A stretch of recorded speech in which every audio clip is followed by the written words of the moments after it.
আমি বলতে চাই, বাংলাদেশ মানবাধিকার কমিশন দেশের আইন শাসন প্রতিষ্ঠার লক্ষ্য থেকেই বাংলাদেশ মানবাধিকার কমিশন কাজ করে যাচ্ছে। নিরহ নিপীড়িত মানুষের পাশে দাঁড়িয়েছে বাংলাদেশ মানবাধিকার কমিশন। আজ থেকে প্রায় ৩৯ বছর ধরে বাংলাদেশে মানবাধিকার কমিশন নিরলসভাবে কাজ করে যাচ্ছে, কিন্তু তারই ধারাবাহিকতায় জাতীয় মানবাধিকার কমিশন প্রাক্তন চেয়ারম্যান ডক্টর কামাল উদ্দিনের ইশারায় বাংলাদেশ মানবাধিকার কমিশনের বিভিন্ন কর্মীদেরকে মিথ্যা মামলা দিয়ে জেল খাটিয়েছেন। আমরা সেটার তীব্র নিন্দা ও প্রতিবাদ জানাচ্ছি। সেই সাথে বাংলাদেশ মানবাধিকার কমিশনকে একটি সৌহার্দ্যপূর্ণ এবং আইন শাসন প্রতিষ্ঠার জন্য বর্তমান অন্তর্বর্তীকালীন সরকারের প্রধান উপদেষ্টা ডক্টর ইউনূস মহোদয়কে এবং স্বরাষ্ট্র উপদেষ্টা আইন উপদেষ্টার প্রতি অনুরোধ জানাচ্ছি।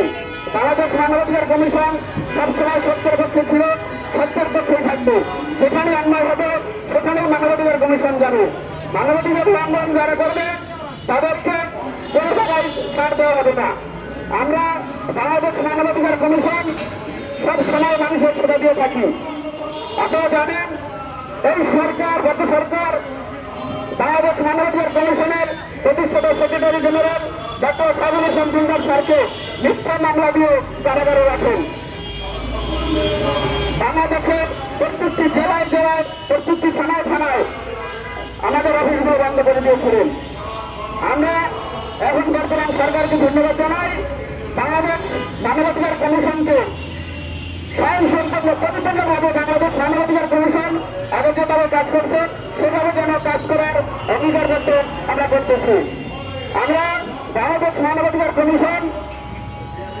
কমিশনকে যেই 9 দফা দাবি লক্ষ্যে আমরা দিয়েছি, সেটি লক্ষ্য যদি পূরণ না হয় তাহলে বাংলাদেশের প্রত্যেকটি জেলা থেকে আমরা আন্দোলনের ঘোষণার দিকে আমাদের কর্মসূচি দেওয়া যায়।